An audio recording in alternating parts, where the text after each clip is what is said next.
Mercedes. Ayun na, tinatawag na ng nanay ang buong pangalan ko. Paniguradong galit na naman ito dahil kinabi ako ng uwi. Nasa gitna pa lang ako ng kalsada ay dumadagungtong na naman ang boses ng ina. At tama nga, mapapalo na naman ako ng sanga ng bayabas. Magandang gabi, Nay. Nanginginig na sambit ko. Walang maganda sa gabi. Alam mo kung ano ang maganda? Yung mahampas kita ng pamalo kung leche ka. Anong oras na? Uwian ba ng marangal na babae ngayon? 6:00 na. Singhal nito. Nay, nagpaalam naman ako eh. Pumasok nga akong advance officer, idagdag pa yun sa extra curriculum activity. Paliwanag ko sa ina. Wala akong pakialam sa activity ng mga yan. Alalahanin mo ang mga trabaho mo dito sa bahay. Alam mo naman na pagod ako sa trabahong bukid, hindi ba? Ang mga kapatid mo, gabi na wala pang makain. Mahabang dakdak ni nanay. Maaga akong nagising kanina para punuin lahat ng igiban dahil alam kong gagabihin ako, Nay. Sana naman kahit saing man lang ang gagawin ni Kuya Dudong. Yun, bakit pakiramdam ko sa akin mo na pinapatong lahat ng mga gawain dito sa bahay? Yang si Kuya, pinapabayaan mo nga lang kahit gabihin sa barkada. Mahabang reklamo ko.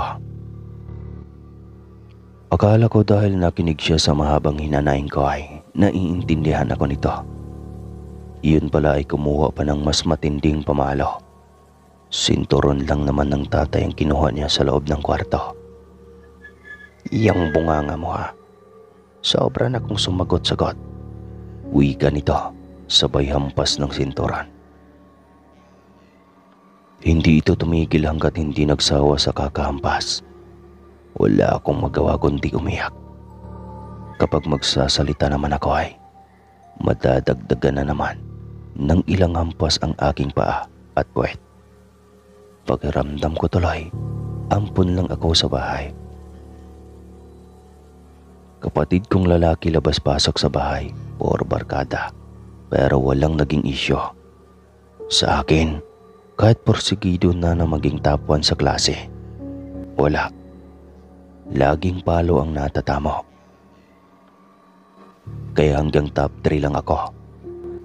Dahil hindi ako makakompete sa mga extracurriculum ng mga nasa top 1 at top 2. Lahat na lang ng activity sa eskwelahan pinasukan na nila. Samantalang ako, kahit isa man lang ay wala. Kung tutuusin, mas matalino ako sa mga kaklase ko. Pero paano naman ako makakompete kung kahit may mahabang pagsusulit ay pilit pa rin akong pinapaliban sa klase dahil maraming hahakutin na inaning palay ang ama. Hindi prioridad noon ang pag-aaral dahil sa sobrang kahirapan. Mas prioridad noon ang hanap buhay. Kaya porsigido akong tapusin ang aking pag-aaral. Nang makagraduate ako ng high school, nakakuha ako ng scholar sa barangay para mag-aral ng kolehiyo. Sobrang tuwa ko. Lalo na nung sabihin ng aking ate na siya ang bahala sa ibang gastusin. Gaya ng pamasahe at boarding house. Ang unang taon ay nairaos ko. Matataas lahat ng nakuha kong grado dahil ayaw kong malaglag sa scholarship. Pansamantala akong naghanap ng summer job para may panggasto sa darating na pasukan. Hindi na ako masyadong aasa pa sa aking ate kasi nga pamilyado na ito. Ngunit 1 buwan pa lang sa trabaho nang malaman ng aking ina na sumahod na ako, ay kaagad na tumawag para manghingi ng pera para pambayad daw ng utang niya sa aming kapitbahay. Nang tanungin ko ay nagulat ako dahil 1 buong sweldo ko iyon sa 1 buwan. Bagsak man ang balikat ay hindi ko magawang magdamot dahil ina ko ang nanghingi ng pera. Kaya pinadala ko kaagad diyon. Sobrang nakakapagod. Yung nagtatrabaho ka ng buong buwan, tapos wala man lang reward sa iyong sarili. Subalit ayos lang. Kasi para sa mga kapatid ko naman iyon. Hanggang sa isang desisyon ang nabuo sa aking isipan. Titigil ako pansamantala para tutulong na muna sa mga gastusin nila nanay. Kaya tumagal ako sa aking trabaho. Minahal rin ako ng aking amo at halos ayaw ng bitawan dahil sa pagiging masipag ko. Ang hindi ko alam, isa sa aking mga kasamahan na bagong pasok ang hindi gusto ang aking performance. Inakala nitong naging sip-sip ako sa amo. Hindi nito naisip na kaya ko minadali ang trabaho ay para sa aming lahat upang makauwi ng maaga at makapagpahinga ng maaga. Dahil kapag mabagal rin ako gaya nila, maday-delay ang trabaho. Kami din lahat ang gagabihin ng uwi. Ngunit hindi nito makuha ang aking punto. 4 kaming tindera sa isang tindahang iyon. Ang 2 lalaki ay nakatoka sa delivery, isang driver at isang helper. Gabi na noon, ngunit nagde-display pa kami ng aming ititinda kinabukasan niyon. Naisipan kong lapitan si Tiray dahil tapos na ako sa aking gawain. Ngunit bigla na lang itong nagalit. Masyado kang sip-sip. Hindi mo ba alam na yun ang paborito kong sipsipin? Tanong ni Tiray nang nakadilat ang mga mata. Sa totoo lang, nangilabot ako nang makita ang kakaibang mukha niya. Magandang dalaga siya ngunit sa pagkakataong iyan, hindi ko alam kung namalikmata lang ba ako. Pakiramdam ko kasi ay biglang kumulubot ang kanyang mukha at ang mga mata ay sobrang pula. Pumikit ako saglit ngunit pagmulat ko ay naging normal ulit. Hindi ko alam kung nasapian lang ba ito ng demonyo dahil sa galit. Pero basta, hindi ko makakalimutan ang kanyang mukha. Ano bang nagawa kong mali sa'yo? Tinulungan lang naman kita. Malapit na maggabi. Mahinang sagot ko sa kanya. Tsaka tapos na rin kasi ako sa aking trabaho. Dagdag ko pa. E di umupo ka doon. Palibhasa nagpapapapil ka sa ating amo. Asik pa nito. Wala na akong magawa kundi ang bumalik sa aking pwesto. Nangingilabot na rin ako sa kakaibang galaw at ugali niya. Kahit ang iba naming mga kasamaan ay atubiling lumapit sa kanya. Dahil laging nakabusangot ang mukha. Ayaw nitong may kausap. Gusto lang nito ay laging mapag-isa. Umupo ako sa gilid para maglaro ng cellphone. Yung ahas na humahaba kapag may natuklaw. Yun talaga ang nakaka-addict na karo noong dekipad lang ang cellphone. Hindi uso ang Facebook kundi TextMate. 5110 pa ang cellphone ko noon na kulay rosas. Yung may antena. Yun talaga ang naging unang cellphone ko noon. Patawa-tawa pa ako sa harap ng aking cellphone nang bigla akong lapitan ng aking amo. Iyon, yung iba nagkanta o gaga sa pagtatrabaho. Tapos ikaw nagsa-cellphone lang. Asik nito sa akin. Tinignan ko si Tiray. Nakangisi itong nakatingin sa akin. Hindi ako nakasagot sa amo dahil tinitigan ako ng masama ni Tiray. Ang dalawa sa kabilang hanay ay pasilip-silip din sa akin nang nagtataka. Palibhasa, nagtagal na sa trabaho kaya lumalaki ang ulo.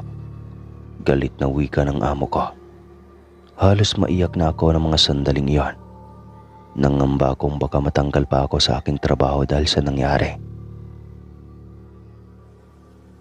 Uwian na at wala pa rin kaming imika na magkasama. Maging ang dalawa ay hindi rin umimik. Pagdating ng bahay ay nauna akong gumamit ng banyo. Matapos maglinis ng sarili ay hindi na ako naghapunan. Halo na ang aking naramdaman ng mga sandaling iyon. Masama ang loob tsaka pagod. Hindi na ako nakaramdam ng gutom kaya diretso na nang natulog. Ngunit hating gabi yata nang makaramdam ako ng kalam ng sikmura. Dinilat ko ang aking mga mata. Nakabukas ang ilaw. Hindi naman talaga namin pinapatay ang ilaw sa loob ng kwarto. Nung unang dating ni Teray nagreklamo ito. Hindi daw siya sanay na maliwanag dahil nasanay na ito sa kanila na madilim. Walang kuryente. Nilinga ko ang aking paningin dahil sobrang tahimik na. Akala ko ay tulog na ang tatlo kong kasamahan. Ngunit ganoon na lamang ang pamimilog ng aking mga mata nang makita ang aking kasamang si Teray. Nakatalikod ito mula sa aking kinahigaang kama. Nakaharap ito sa isa naming kasama na katabi nito sa pagtulog. Hindi ko alam kung ano ang eksaktong ginagawa nito, pero ang dila niya ay napakatulis at napakahaba. Palapit ang dila niya sa tenga ng isa pa naming kasamahang babae. Mahigit isang dipa ang haba niyon at hindi pa ako nakakita ng gaanong dila sa tanang buhay ko. Balot pa ito ng malapot ng nakakadiring laway. Bigla akong hindi makagalaw dahil sa sobrang takot at hilakbot. Nang akba na itong lumingon sa aking kinaroroonan ay napapikit ako at nagkunwaring natulog. Ngunit hindi ko diretsong ipinikit ang aking mga mata. Nakabukas ito ng kaunti upang makita ko kung ano ang susunod niyang gagawin. Hindi ko alam kung bakit sa pagkakataong iyon ay tila wala sa utak ko ang matakot. Hindi ko alam kung bakit sa pagkakataong iyon ay wala sa utak ko ang paanong gagawin. Isa itong aswang at nangangain ng tao. Ibang-iba ang mukha niya. Wala na yung taglay niyang kagandahan. Ang hugis puri niyang mukha na tinernuhan ng bibig ay tila ng gagatal. At ang mga mata ay dilat na parang pusa at umiilaw. Hindi ito nag-aksayang tapunan kami ng tingin. Marahil ay inisip nitong mahimbing na ang aming pagkatulog. Ang pangit ng amoy nito nang makalabas. Amoy insektong tiyanggaw na may halong lansa. Nang makalabas na ito ng tuluyan sa aming kwarto ay tsaka ko lang naisip ang piligrong dala nito sa aking buhay. Alam ko naman na mabigat ang dugo nito sa akin. Pero naalala ko ang mga sandaling iyon na may mga aswang na hindi kumakain ng tao. Karaniwan ay mga hayop ang mga binibiktima nito. Pero nakakatakot rin dahil nangahawa pa rin sila. Biglang nagkagulo ang mga aso sa likod ng malaking bakuran ng aming amo. Siguradong si Teray ang nakikita at kinakatakutan ng mga ito. May mga umiiyak, may normal na kahol at mayroon ding mga lulong.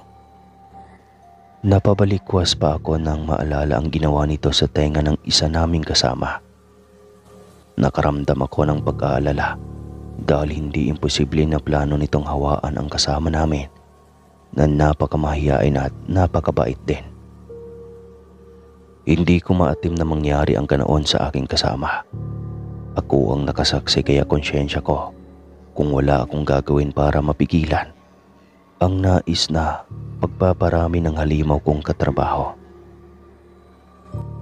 Maingat kong binuksan ang pintuan. Inikot ko pa ang aking paningin upang masigurong wala na ito sa paligid. Tsaka ko binuksan ang kusina at kumuha ng ilang butel ng asin. Nilagay ko iyon sa tenga ng aking kasama. Sinilip ko ito at mabuti na lang. At hindi sa loob talaga nakapondo ang nakakadiring laway. Sa bandang labas lamang ito. Halatang pagod na pagod ang aking kasama at tulog mantika ito. Sa loob pa naman ng 14 hanggang 15 oras na pagtatrabaho sa loob ng tindahan. Papasok ng alas 5, uuwi ng alas 8 na minsan. Sobrang gaan nga ng utak ko at ramdam ko rin ang pagod. Ang kaso ay tila ayaw din pumikit ng aking mga mata. Hinihintay ko ang isang nilalang na bumalik. Nag-alala rin ako sa aking kaligtasan. kahit alam ko na hindi ako sasaktan yon. Dahil kung gusto nitong saktan ako o maging biktima sa gabing iyon, hindi sana. Hindi na ito lumabas pa para maghanap ng biktima. Nakita kong tumagilid pa kabila ang kasama kong nilawayan ang tenga. Napabuntong hininga ko. Hindi na ito mahahawaan pa. Gusto ko sanang ipaalam sa mga ito ang katauhan ng aming kasama. Ngunit natatakot akong baka hindi ako paniwalaan at bumalik pa sa akin at ako'y makasuhan. Wala rin akong mapagkatiwalaan ng pagsabihan. Naisip kong tama na lang siguro na umalis na ako sa trabaho at maghanap na lamang ng ibang amo. Total, hindi rin tama ang trabaho dahil sobra-sobra sa overtime. Ngunit wala namang bayad. 3:00 na yata ng madaling araw nang muling nagkahulan ang mga aso sa likod ng bakuran. Paniguradong si Tiray na iyon. Kaagad akong nagtalokbong ng kumot. Subalit siniguro kong nakaharap lang ako sa kanilang hinihigaan. Pagbukas nito ng pinto, ay kaagad kong tinignan ang kanyang muka. Manipis ang kumot ko kaya kita pa rin siya mula sa loob. Bumalik na ito sa pagiging maamo ang muka. Tila nabunutan na rin ako ng tinik. Ibig sabihin ay hindi na ito mamimiktima pang muli. Nagulat ako nang bigla itong tumingin sa aking kinaroroonan. Kung hindi lang ako nagtalokbong ay paniguradong nagkatitigan na kami sa mata sa mata. Humakbang ito palapit sa akin kaya bigla akong kinabahan. Muli kong ipinikit ang aking mga mata habang nasa ilalim ng kumot. Bigla nitong ginawi iyon. Kaya tumambad sa kanya ang aking muka. Nagkunwari akong nasisilawan sa sinag ng ilaw at kunwari ay nagising ako sa kanyang ginawa. Ano na namang kailangan mo, Tiray? Angil ko. Kunwari ay nadistorbo ang aking tulog. Wala. Natulog ka ba talaga? Tanong pa nito. Ano pala dapat ang gagawin dahil gabi na ngayon? Lumabas at hindi ko na natapos ang aking sasabihin. Nagulat pa ako sa mga salitang namutawi sa aking bibig. Kamuntikan ko nang mabigkas ang salitang aswang. Paniguradong mapapahamak ako kapag yun ang lumabas sa aking bibig. Lumabas at? Tanong pabalik nito sa akin. Lumabas at magkwentuhan sa mga engkantong pag-alagala sa labas. Ano ba, Tiray? Lubayan mo ako. Ilang oras na lang oh. May trabaho na naman tayo. Angil ko. Bigla ring nagising ang aming mga kasama. Ang ingay niyong dalawa. Hindi talaga kayo magkasundo kahit sa pagtulog. Reklamo nito.